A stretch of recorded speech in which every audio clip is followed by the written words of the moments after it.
Táto otázka je super. Na mojom webe nájdete info, že v baroch sa dá platiť prednostne ideálne kartou. Mer sa dá platiť iba v hotovosti.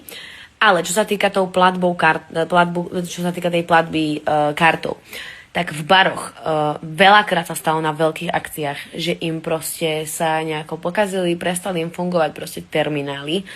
V tom momente, keď sa stane náhodou taký nejaký výpadok kvôli sieti alebo niečomu inému proste, tak potrebuješ so sebou nejakú hotovosť, hej.